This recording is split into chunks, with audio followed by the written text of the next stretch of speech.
I am Keminni Amanor, and I sit down with a man who chaired the inquiry. He's also a former chief executive of the Volta River Authority and a lead author of the Akosombo Spillage report. We'll ask him what really happened, who should be held accountable, and whether Ghana is ready for the next disaster. My next guest is engineer Kek Kofi.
Engineer, you're welcome to Hot Issues. When you go through the report, it would appear there is the worst justification for the spillages. But then it also raises the question as to whether or not it was done at the right time. Yeah. What did your inquiry find? Okay, thank you very much, Keminni. Let me just start by saying that I'm privileged to be here to talk to the nation about what went on and then what our findings was and how to prevent future occurrences. Let me also start by thanking our President Mahama, who is able leadership and visionary in thinking about the nation to set up this committee on an event which happened when he wasn't in power. And I must say that when he set up the DC, he also added a warning that in future, should it happen again, somebody will be held responsible. And I think it was very, very right to say that. Knowing definitely that he knows who is going to put there to take care of the dam. The dam is the heart of this nation. I already answered the question straight as to who could be blamed today. I will just come up with a small analysis, and then from there we can all deduce as to what it is. But then, realizing the importance of this dam to the nation, you always want to make sure the right thing is done. And that's why our president said we should go into this thing and then make sure we find out what went wrong and make sure it doesn't happen again. Right. Akosomo was built, finished in 65, started operation in 1966. Since 66, we have 4 machines. By 72, we added on 2 more machines, coming to 6 machines. But it will interest you to know that when the plant was built, way back in 1966, there was spillage in 66, spillage in 67, spillage in 68, which was the highest so far on record, 68. The spillage in 68, in terms of magnitude, was 5 times what was spilled in 2023. Okay, in terms of magnitude. And in terms of flow, twice what was done in 2023. 69, there was spillage.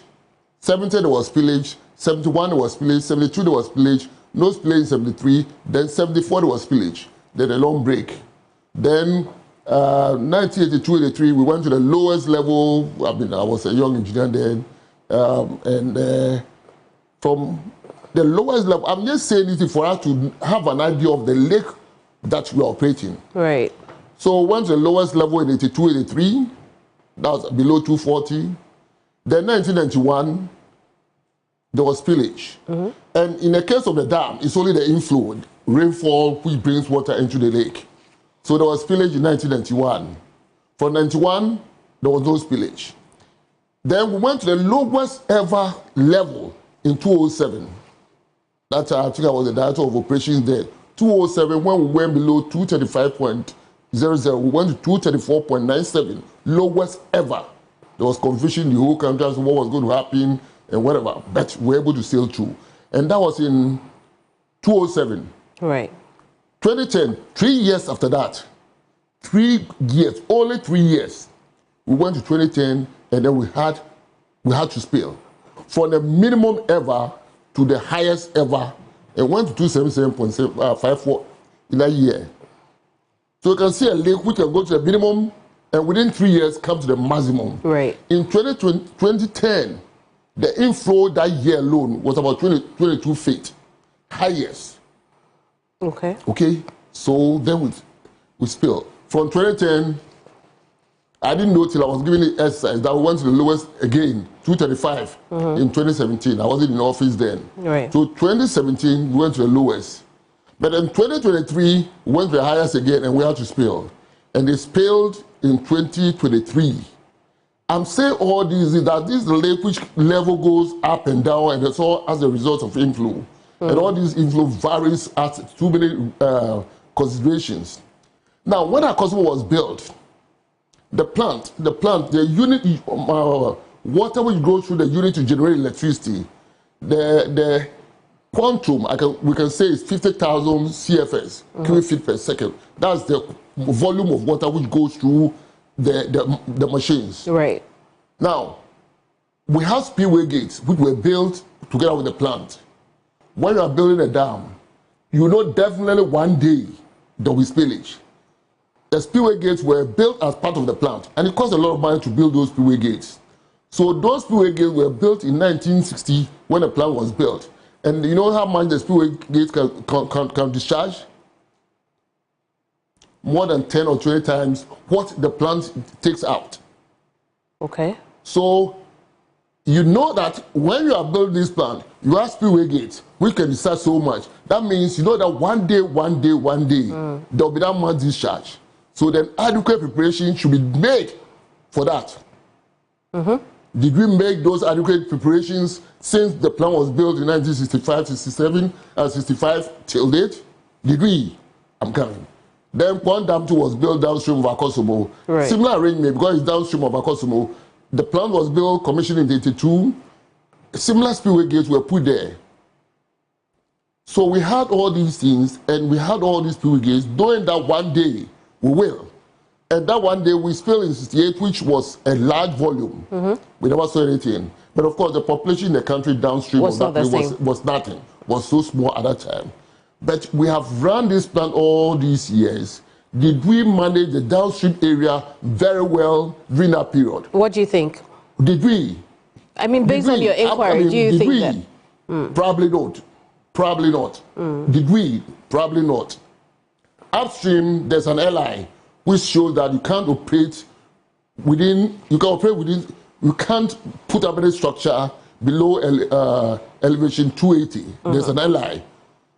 That I know VR has done something. As to whether that's also been enforced properly, I'm not too sure. Going forward, some of these recommendations have been taken on board, and I hope they'll be addressed. Yeah. So upstream, there's an LI which shows that some area cannot be, you can't put any permanent structure. Right. Upstream. So engineer, moving a little faster than I'd want us to go. Let's come back to the question as to whether or not the spillage was done appropriately. I'll come back to that very soon. So in the case of downstream, there's no LI. We have people living, they could live anywhere within the flat zone. Now, in 2023, early part of the year, that's in May, VRA carried out what they call it Daunso, a drill, which was not a paper top drill, a proper drill, simulation as to what could happen if there's a spillage. Right. Okay? Now, prior to that, in 2010, Ryan Hoskonen also helped VRA come up with what we call emergency preparedness plan in 2010, which had been with VRA. And the emergency preparedness plan is just to assist the management when there is a spillage.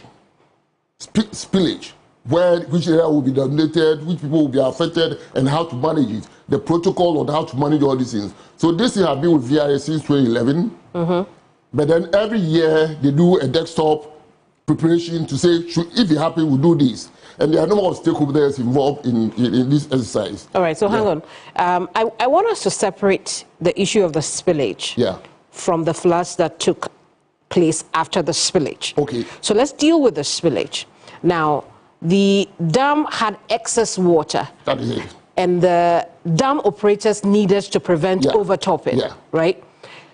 When they did it, at the time they did it, was it done correctly? Was it done timeously? What did your inquiry find? The dam water levels, normally take, as I said, whatever comes into the lake is as a result of the rainfall. In 2023, what we found out was that from the forecast, that year was going to be, the inflow was going to be below average. Right. Which did not necessitate any high level for that matter you would not spill. Okay, but along the line, things keep on changing. Okay, so in August, in July, it was average to below average. In August, then it changed. Just before September, they realized that no, all this information from Meteo, ACMAD, and whatever, there are no of agents who help VRA predict the inflow. I mean, this is something like nature.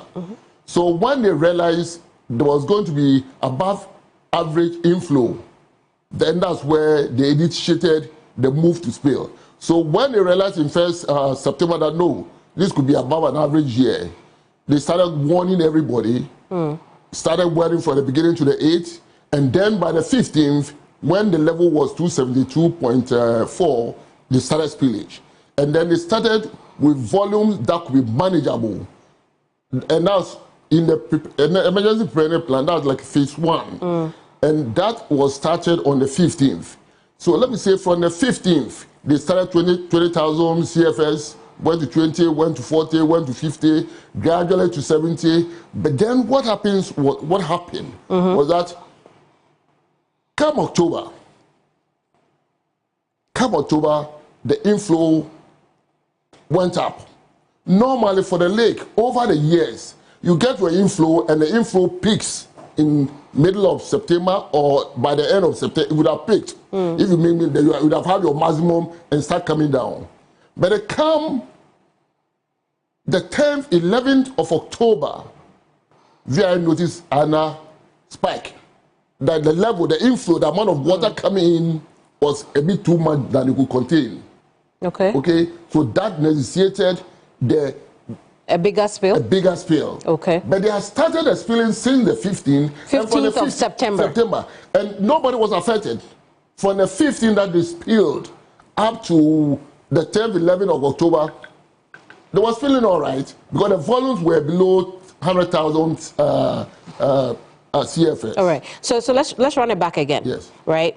In July, yes, when they had noticed or got information that, look, we're going to get a lot of water. No, that was in late August. Late August. July, no, you are going to get average or no average. So it keep on coming every time. So there are those who have explained that the reason the VRA did not ensure that the dam spilled it early enough is because of political interference at the time. Did you find that in your work? And never. Okay. Let me tell you something. If those who have to take the decision to spill live downstream of the plant, and one thing I want to tell everybody: the dam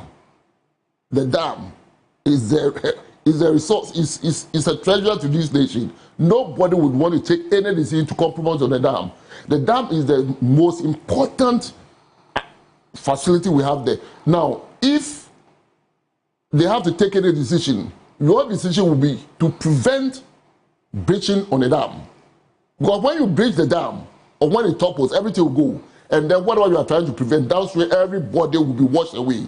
So the dam is your number one thing to prevent from water overtopping it. Okay? So any decision you take, you have that at the mark of your mind. But of course, you don't also want to also spill water when you don't have to. And let me tell you, I've sat in our office before. I've run the plant all my life. I haven't worked anywhere except VRA. Nobody can interfere in any decision as to when to spill or not to spill. That I can tell you. But I don't think there was any interference in that. I see. So it wasn't the case that, there was political pressure for the VRA not to spill the water at the time because, we had power crisis, some level of power crisis. Our thermal plants were not producing. We also had gas supply challenges at the time. And so hydro was, the savior of the energy, in terms of power generation at the time. And so the conclusion drawn by many is that there was political pressure to ensure that we kept the water in the dam to be able to produce hydroelectric. No. At above 270, you have more than we even need anyway. If you go into record, we also saw into record that VRA has been generating far more than necessary, far more than they should from the hydro. Probably the water was there, so they should hydro far more above the firm energy, which is 5,600 or even a long-term average. Far more. All the generations from have been above 6,000. Some year 2023 they went to 8,000, 7,000, 6,600. So the generation from hydro has been very, very consistently very, very high. That's dangerous to also do that because there's implication to that. So nobody could have. And they started spilling on the 15th, all right. But come October 11th, when they have to increase, because then the normal trend of inflow, which would have been shown a gradual reduction in October, peaked. So when it peaked in October, they also have to increase the flow, increase the spillage. Indeed. I want to read what Imani Ghana said in that report when you interviewed Kofi Bentil. He said that the Volta River Authority possessed sufficient meteorological and hydrological data to anticipate and manage the water levels, but failed to act appropriately. Now, your report goes on to say, according to him, internal information suggested that political directives from national security and the presidency at the time influenced VRA's operational decisions. Now, I want us to focus on the first part. The fact that VRA possessed sufficient meteorological and hydrological data to anticipate and manage the water flow or the water levels. That is true. Because you have also mentioned that the VRA was working with Ghana Meteo before, for the information on the rains. And Ghana Meteo is even able to predict, how much rain is likely to come within that, a certain period. And so then the engineers who watch the dam should have done their engineering math to figure out whether or not they would have to spill earlier, later, and how much water they should be spilling at each point in time. Don't you agree? I agree with you to an extent. The spillage was started on the 15th, and almost a month, almost close to a month, before they realized a sudden surge of inflow. That was not normal. Picking in October was not normal, and I said I've run the place before. So that sudden picking in October alarmed them, and of course, the best for you to do at that time is save the dam. But was it really sudden peaking? If they were working with Ghana Meteo? No. Your normal picking, I mean, it follows a normal trend. Your normal picking is late September. So when it peaks, you expect it to follow a particular trend. But then when it did not follow the particular trend, then you have to be careful. And that's why they have to increase the spillage from, I think it was about 100. If they spill around 100,000 CFS, no problem. But then that's why they have to increase to 180. That's what caused the challenge. I see. Yes. So would you describe this as a climate event or a failure of leadership? No, it's a climate event, to be honest with you. This is not failure of climate event. Because normally, you hardly get that level of inflow around October, peaking in October, no. But then, they started from early September. If you go to our history of all this spillage over the years, most spillage, like 2010, spillage was in November or late October.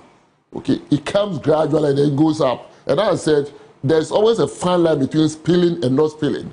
Because you want to be careful, you don't go and throw away water, what would be used for generating, and you throw away and then the water stops. In 2010, for instance, when we had to spill, 2010, or 1991, I was a young engineer then, we started spilling, and within 4 or 5 days, we realized our projection of inflow was not according to projected. So we have to stop spilling. Okay, so it does happen. You project some level of inflow, you could go by that trend or it could reduce. So there'll be a number of instances where you project, you see the inflow, you go along the line. And if you watch carefully, even when the inflow, when it started, went up, came down a little bit, because you are monitoring how much water is coming in. So it starts, it goes up, and then it comes down, and then when it became too much, they have to open. So the VRA cannot be held accountable for the nature and manner of the spillage. Now, I'm not talking about the floods. Let's focus on the spillage. No, I only want to blame them too much for the levels. Of course, on the hand side, you could have said that, if I knew there was so much water coming in October, let me start from 100 from day one and go ahead. But I mean, so that's what I'm saying. Yes. They could have known, because one, they have the technology to be able to do that. They have the gauges along the system to be able to tell, once they have received their weather information and how much rain is likely to fall. But you asked them about it. What did they tell you about their gauges? No, but you see, you have gauges.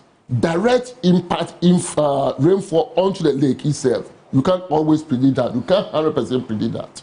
You can't. And that's what caused the extra spillage, but not the spillage. Of course, if they had waited till probably October, then I would have blamed them. But then, of course, they started early, the inflow pattern changed, and then they have to spill a bit more to save the dam, which I think was the right decision. What were the technological challenges for the VRA when it came to measuring the water levels? What we also found out was that, well, we have tributaries, the OT, white water, black water, and Nauni. We have all these gauges on these things where it's able to give them some idea of how much water is coming in. But of course, the direct rainfall which falls on the lake, this is a very huge lake. It's not easy to measure. What we've also noticed was that Going forward, they might have to increase the gauging stations. Going forward, they might have to be a bit automated. And I think they are working with Water Resources Commission to make sure some of these things are adhered to. So that, and going forward, probably with AI and modern technology, well, there could be a bit more accurate prediction of how much rainfall will come in at any particular time. But that is not, it cannot be 100% accurate. But going forward, I mean, as you see from our report, these are all the recommendations we come up with. I see. And you know, we'll look at the recommendations. Let's stay on the matter with the VRA, because when I read the report, I know that the inquiry had asked the VRA the situation with one of their gauges, and it indicated that the gauge was there but was not being applied appropriately. Oh, well. I'm trying to get into that. No, there are a number of gauging stations. Okay. Okay, so one gauge not applying properly would not significantly impact on it's just like saying spillage from Burkina Faso impacts so much on this. No, it doesn't work that way. Direct inflow, because whatever it is, we have gauges which are close to the plant. Yeah. Which will give you an accurate inflow of water every day into the lake. So that one, again, that one incident couldn't have changed anything? No. Okay. Now let's move away from that and also talk about the kinds of responses you got from VRA. Because again, when you read the report, it would appear that the VRA, and I'm talking about the flooding, yes, the VRA consistently pushes blame on NADMO. Shouldn't the VRA also see its responsibility in the floods that occurred after the spillage? Definitely. Then why is it that in this report it would appear that they are shifting all the blame to NADMO? When it comes to the flooding, this one goes into the flooding, not the spillage. Goes to the flooding downstream. Upstream, that's a different issue. Going to the flooding downstream. Downstream, as I said, VRA did a simulation, a drill in May. And I don't know whether I would want to say that probably because they did, because ever since the emergency preparedness plan was put in place, there was no drill or anything. How come 2023, when they decided to do the drill, there was a spillage? I'm sure this is different intervention, but that's at the side. They did that all right, but then when they did the drill, I'm sure they would have noticed a few challenges with the drill. The drill went excellent and went very well, and I commend them for doing that drill. But for that drill, I'm sure the impact of the spill downstream would have been different. Even though with the volumes of water which went, the number of people who were displaced, nobody died. And I'm sure that success, to a large extent, is because of the drill. But when they did the drill, they realized, well, the district assemblies, everybody plays part. There are a number of stakeholders who play part in these emergency preparedness plan activities. The downstream district assemblies, municipal assemblies, NADMO play a very significant role in these things. Notice they didn't have properly trained disaster management committees in the various locations. Why should that be after the event? Because when they did the drill, they should have noticed that some of these challenges were there. Probably they noticed, probably they didn't think they could spill so soon, and then they didn't take it adequately. NADMO was part of the drill. NADMO was part of the drill. They were also handicapped in sort of resources and logistics. So when it came to the actual management of the evacuation and whatever, that's where they found some challenges. There's talk of when there's movement of people, they should be taken to some safe havens. Where were the safe havens? They were not there. Classroom that we were going to move people to were classroom without windows and whatever, no toiletry facilities. So all this, we found out that having done the drill, realized some of these challenges, they should have started putting some of these things in place. Of course, they weren't there, but then when it happened, people have to struggle a few times. But why do you think they didn't do that? Why does the committee think that this simulation exercise appears to be just routine and then everybody went But that was the first time they did. Why? And that's what probably lack of resources. But I think VRA together with NADMO. No, I don't understand why you say that was the first time. The simulation exercises have been going on annually since 2011. Desktop. Okay. Desktop. They come and so if they happen, they will go through the books and that's what. So 2023 May was the first that they did actual simulation where you bring the police, military, fire service, everybody involved into the exercise. And that was, I said, that's something that we can say help in the actual evacuation when the flooding came. And that's how come they never really saw any casualty. But then, of course, the management, coordination between the various stakeholders, communication, there were a few challenges which they noticed. But then going forward, all these things, they have put a lot of things in place to address it, that going forward, it doesn't happen. Also, I don't know whether we'll come back to that. There's a flood zone. I said, this dam was built way back, that one day, you might spill so much. We've seen it, not to that extent, in 68.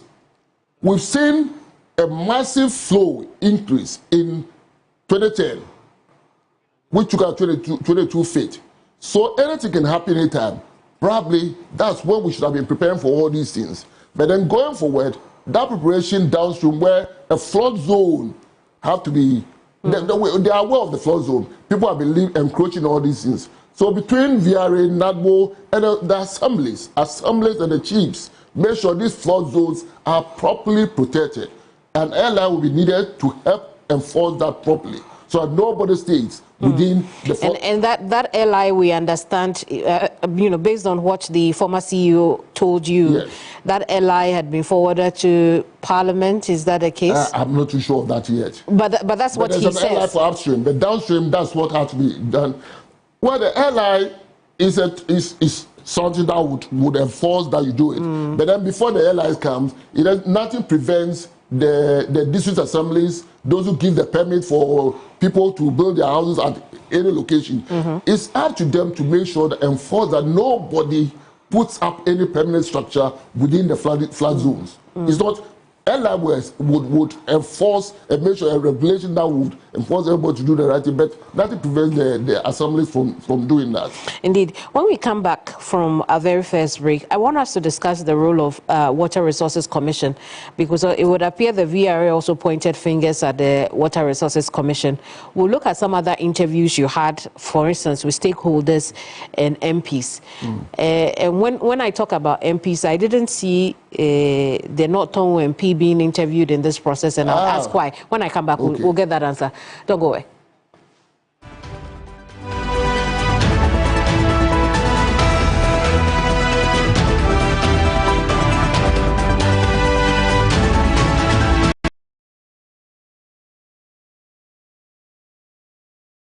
Poverty makes you do what you otherwise would not do. Wealth makes you live the way you wish to live. But revenge cancels the lines between poverty and riches. It's either you're saying something progressive, or I'll just tell your wife that I'm carrying your child. Where is my father? Now that he's coming closer to the community, My puppy go forget your own plans, so I go forget my own.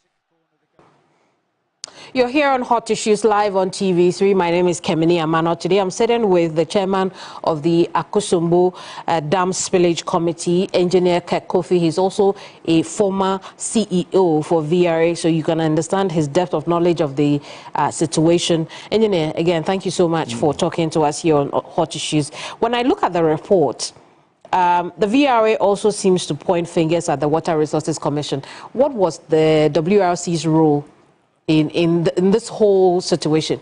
The Water Resource Commission downstream, well, they are supposed to manage the water bodies. Yeah.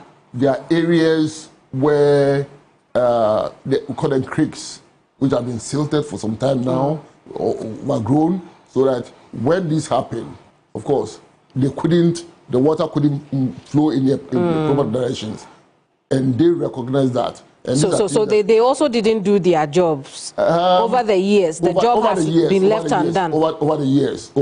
So they also recognize that then they're getting the appropriate support to make sure some of these things are also done.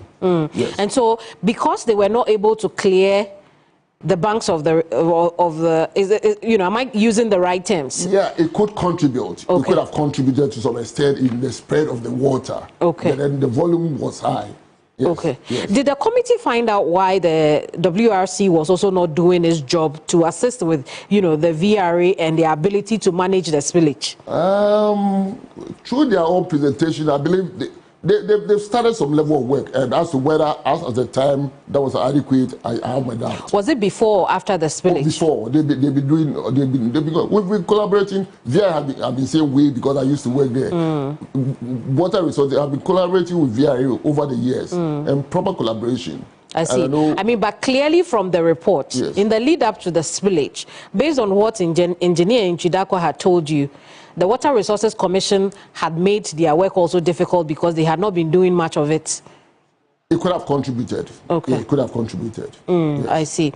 Then you spoke with stakeholders and MPs. Yes. But the No Tongu MP who led advocacy for the area was not interviewed. Is there a reason why? Yeah, Honorable Abrakwa, he did a yeoman's job. I commended him. And anywhere I went, I talked about him. I mean, we're watching him on telly every time. But unfortunately, currently the Foreign Affairs Minister extremely busy, and it was difficult getting hold of him. But then we had gotten a lot of input. I must say, his place, the North Tongue, gave us one of the best reports. And I believe the minister was involved, from the assembly, from the chiefs, and we had a good meeting with the North Tongue people. They gave a comprehensive report in terms of people who were affected and people who have to be compensated and whatever. So even though we couldn't meet him directly, we met his people, his tribesmen, assemblymen, everybody. I've watched him several times, and I thought if we couldn't meet him because of his duties, well, that was enough for us to be able to come out with a report. I see. We met some other MPs and other DCs in the various locations. Now, let's look at what some of these stakeholders said. Just a few things. They criticized the VRA's delayed response and lack of transparency, and highlighted the historical neglect of river maintenance, which we have talked about. River maintenance, which sits with the Water Resources Commission. And then dredging and bureaucratic inefficiencies that delayed emergency interventions. Based on your work, do you find this to hold truth? The dredging, I think we're trying to make it, well, of course, if you don't understand, the purpose of the dredging is to allow salt water to come into the DC to kill behavior, and it is not for this level of spillage. So it has been established that without the dredging, that did not in any way have any impact on the spillage. In terms of our meetings with the stakeholders downstream, of course, there's a lot of sound-winning activities downstream, and some of these sound-winning activities also affected the banks of the river. So that in that case, instead of the water staying within a confined area, find itself going into the communities. So these are some of the things that we also noticed that we have also put in our recommendation. And we are yet to meet the minister. Probably, if we are given a chance, we might have to meet some of these stakeholders again and then explain our understanding of what we've recommended and then what the way forward. I see. So then the criticism that the VRA delayed in its response and the lack of transparency, do we know why the VRA delayed in responding to the flood victims? Well, they didn't prepare properly. That's what we noticed. Because if VRA did their work and they knew there was going to be spillage, or when the spillage started early, adequate preparation should have been done. Adequate preparation in terms of logistic. But when they started the spillage for the 15th, the volume was low, nobody was impacted. Well, thinking of the whole nature of how everything was going to go, but then things changed. things change. But I mean, then at that time, was it really the case that nobody was impacted? Because no, initially, yes. From the 15th September, was it really the case? Because farmlands were already starting to flood at that point. Yeah. You know, where the people may not live there, but their livelihoods were in those areas. So the VRA just neglected the impact of the water they were spilling on the people. But these were all people in the flood zone. And that's where I want to blame VRA, not current VRA, the whole VRA over the years. When VRA knew that one day they will spill, and when you spill, the flood zone, based on the EPP, certain areas will be inundated. Why didn't they make sure that nobody was living in those areas till this happened? So that's why I say VRA also have to be blamed in a way. Okay. Okay, because whatever shows you that if you spill X amount, A, B, C, D area will be inundated. Okay, of course, nobody should be there. But over the years, probably VRA should have sat down with the assemblies to do what we are trying to do now, to enforce the no permanent structure in some of these flood zones. This should have been done way back. I see. And so, again, it brings me to the point, again, from this report, when the report identifies that there appear to have also been distrust between the people and VRA. So people did not take seriously what the VRA was telling them to move to higher grounds and the likes.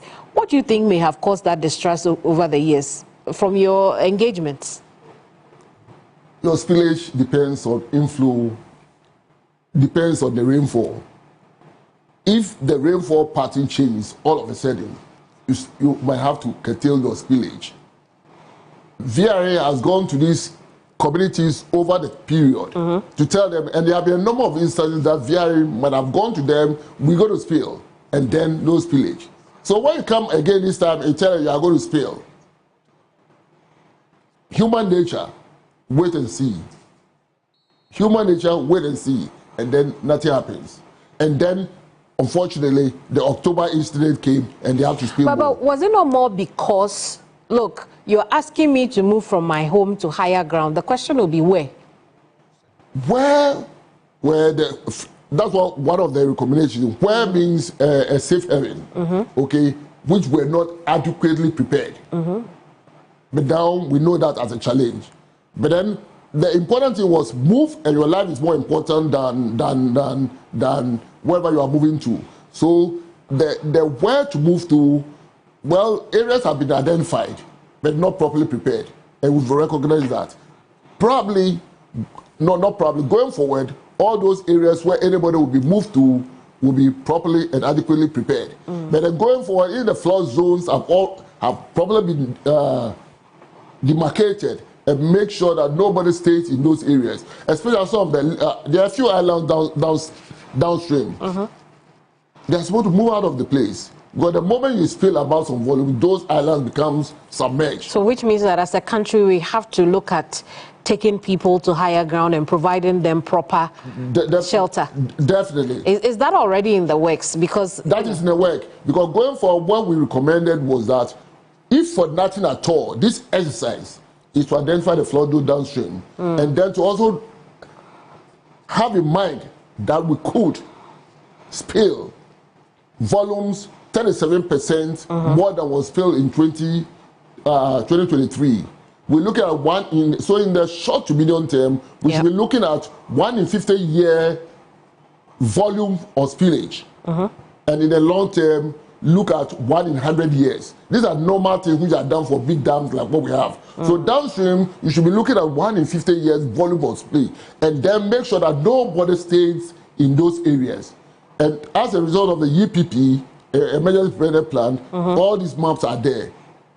And I think VI has also gotten some app now, a software and application which they will share with the communities. So when they tell you X amount is being spilled, you should be able to know that this area is going to be submerged, this area is going to be submerged. So there's a lot which should have been done years back, which now I can see them trying to take responsibility to do. Another thing that caught my attention is that while the previous administration had taken steps to provide shelter, so that people can move upstream. Your report indicated that you could not get any details on that. When the incident happened, some people's houses, especially the fishermen who stayed in mud houses around the place, a lot of them houses were demolished, okay, and were moved to temporary shelter, and then of course state housing, I mean through the Ministry of Works and Housing, have put up some structures, and some of them have been moved. When we went there, and that was less than 2 years, after 2 years after the incident, some were still staying in the tents. And of course, we had done some struggle for them, and they said they didn't have enough for advocate privacy. So we sat down with them together. I just want to read the report. Yes. If you want to follow me, you can go to page 57 of the report, which says the committee noted that the Ministry of Works, Housing and Water Resources had initiated the resettlement projects in the various affected communities. However, reports on the status of the project were not handed over to the committee as of the time of submitting the report. The committee further noted from the budget and discussions with the communities that the then government had initiated efforts to resettle the displaced persons affected by the spillage. I'm cutting it short. Works had commenced on constructing some 1,000 housing units at Central, North and South Tongo. Did you visit these places to verify? We couldn't go to those locations. So we cannot say for sure if those projects really happened. Well, talking to the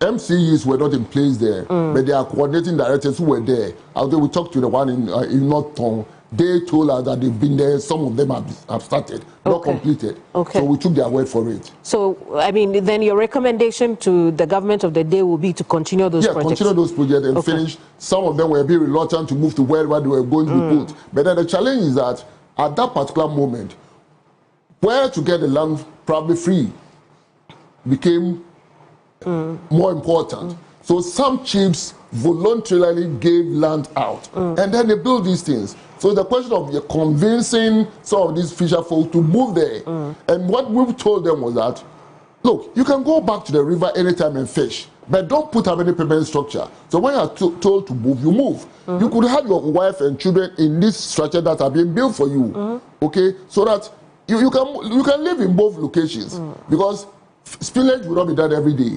There are times that, I mean, from the cycle of inflow season, from July to October or November, that's when probably the inflow comes. So you will not see anything between October to the following year, June, July. So how do you suggest that the government goes around the issue of the cultural differences, because you move a community from here to another place? And in fact, one of the respondents alluded to the fact when they said that they didn't want to move because they will have two chiefs in one community, because one community will be moving to the other place. How do you suggest that government goes around those cultural and traditional issues? Well, I'm sure there are experts who can help us address that, because here you are in a flood zone. And of course, probably because they haven't seen this magnitude of spilling before. Right. So, they are telling us nothing will happen. But having seen it this time, probably when they are approached, they will move. They will move. Because there's one village that is near Adidome.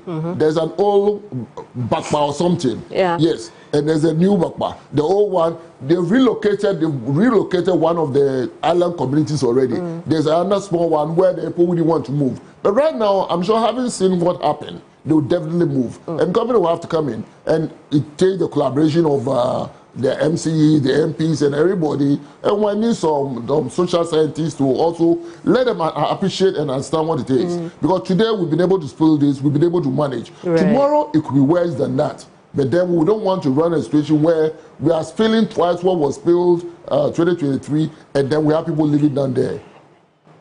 The report also identifies the trooping of politicians, NGOs, and all the likes to that place, post the floods, as a reason, the communication broke down between the agencies.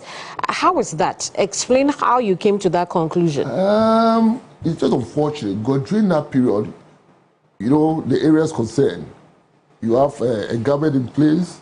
The minister is from a different party. The MC is on a different party. The majority of the people. So we realized there was some challenge with that, with communication. A breakdown in coordination. Coordination and communication. But with what happened and having met them and met the chiefs, is something that the chief, and I think I must commend a lot of the chiefs, like the chief in BP, for instance. Oh well, excellent man. The chief in Adidome. Look, a lot of them took people into their own homes. They took charge of the whole thing, even though they were MCs and all these things. And that's the good thing about the nature of the Ghanaians. And I must commend them, take this opportunity to commend the people. Besides what about people were relocated, in Adidome, for instance, they had a safe haven somewhere. But majority of the people were housed by those who were already living in the areas which were not flooded. I see. Majority of the people stayed with people. The goodwill of the people. Goodwill of the people. Those were also telling us that if we have to pay compensation, they should also, because somebody came to stay in their house for even 6 months, they fed them and everything, which for me it was very, very heartwarming. Okay. Yes. Now let's run through a few of the things. NADMO has been fingered a lot in this report for the lack of preparedness. But my question about NADMO's lack of preparedness goes back to the VRA, because I recall that post the flood, I think maybe 2 weeks into the flood or so, VRA then decided to put some 20 million CD funding into flood relief assistance for the victims. And yet, in this report, goes around to blame NADMO that NADMO didn't have the needed resources to be able to provide relief items for the people. On hindsight, should the VRA had provided that much, should they have taken that responsibility from the get-go and provided that money for NADMO to be able to get ready for an incident of the sort? Well, on the hindsight, yes. Prior to the timing of the provision of that money too. NADMO per se, as an institution, is also has to be ready at any time to no, I understand. Yeah, but VRA, I don't know the timing of the provision of that 20 million. Probably was not at the time that it was needed. It came, it might have come a bit late. But what we also noticed. I guess what I'm trying to ask is, should the VRA hold financial responsibility anytime they want to spill and the spill is likely to affect people? Should they prepare themselves financially to take responsibility? I don't think so. Okay. I don't think so. This is a national issue. The VRA, I don't think, is supposed to bear the full cost of whatever insight has to be done downstream. This is the government responsibility. Of course, VRA is a government institution. They also have to play part, but we can't hold VRA directly responsible, because when it comes to management of the flood and its after effect downstream, you hold the assemblies. NADMO, they are supposed to have people well trained, well resourced in the various locations to take care of these things. But that was not there. But then we've learned our lessons as a nation. Lessons have been learned. Let's talk about compensation quickly. Yes. You say that the data you need for the compensation needs to be audited. NADMO didn't collect the data properly. If you're going to pay money, I mean, we've had this discussion among ourselves. But let me before I even go on and commend the team which was put out by the minister to work with me. Engineer Kofi Ellis used to work with VRA. Engineer Kwekwa Akosa, who works with BPA, WIPA Authority, lawyer Kwame Jantua, and then lawyer Emifa Fuga. They did an excellent work, working day and night to make sure we delivered this report on time. Now, talking about compensation, we have come up with a guidelines, but we think if you are, we don't expect anybody to just take our guidelines and then 100% just go by that. Whoever is going to disburse the money, I think we even recommend that Minister of Finance should take care of the disbursement of the money and whatever. Probably we're not too sure whether if you go and give, let's say, 200 million cedis to NADMO, it can be done adequately. Whoever is also going to dispense or take care of the compensation, we definitely have to review whatever we are suggesting. We receive reports from the communities, we receive reports from NADMO. One of the two communities were impacted, 39,300. But there were discrepancies, were there not? Not too much. Not too much. And that is why you are calling for the audit. Yeah, no, whoever is going to pay, we want to be very, very sure. Because not everybody, probably there could be people who might have been impacted, who might not have been captured in the report. Right. Yeah. So that's what I was saying. If you are going to pay money, we have done some work by recommending that compensation should be paid. But then go back, look at our figures, look at NADMO, meet the chiefs, and then you can then start the process. And we recommended a number of things. Get an officer who will evaluate everything. Minister of Finance has to be involved. But luckily, you know, the government working on trying to work on its own mandate had already put up a committee to do the compensation. Right. I think the chairman of that committee. But now you are recommending a proper structure to be able to compensate people properly. My worry is that your demands of the evidence of destruction of people's livelihoods or homes. It seems too high for people who have been affected by floods. Because if you're asking me to show proof of my evidence, proof of my business income, show proof of my business ownership, when floods have destroyed everything I own, I can't find it at that time. Yeah. Well, if you go through the report, well, for people, you know, a lot of these are not big time. For the big time fish farmers or whatever, they should be able to have some record. But for the small farmers or whatever, his canoe and fish nets, we're recommending that can they give some flat rate to some of these small farmers or whatever. And what would be an appropriate flat rate? What would be an appropriate standard, which is what you call it, standard flat rate for people who have lost their livelihoods? The figures, we debated on this, but we think let's leave that figure to probably the team who would be doing the disbursement, because they would then probably have an expert who say that, oh, and this is not the first time people are going to be compensated for a loss of property. Right. And people who have done that through NADMO or through the government itself will have an idea of how to compute that. We did in our committee, of course, we didn't have that. But we'll see how that plays out. Yes, we gave a whole list of things to look at. To look at, so that we don't want anybody to be left out. But engineer, we even included grievance resolution. Absolutely. Yeah, I mean, we try to come up with all these things. You know, and I agree. I comment that this report is very, very in-depth in terms of, you know, the compensation package and how we arrive at it. But engineer, this report also does not hold anybody accountable. So we are looking at this, but we don't see, okay, who is being sanctioned? Why didn't the report recommend any sanctions? Sanction in a way, I believe the terms of reference were given, and let me say, I mean, we're looking more to a prevention of a future occurrence. It could happen. You want to be as careful as possible. If holding somebody responsible today will prevent the future occurrence, probably yes, we will. But it's not that clear cut. That's why, for now, and I said from where the president sits, is given a job to be done, a report has been submitted, let's enforce the report. Tomorrow, if something happens, I can hold you responsible. So today, based on your engagement with all the stakeholders, 2 years on, if a flood occurs again right now, in those areas, would they be able to do any better? I think for the past 2 years, there have been some level of work so far, except the engineering solution in some of the areas. In some of the areas, peculiarly like Mepe, for instance, a lot of the areas we were flooded were known by the so we'll still have floods? No, I'm coming.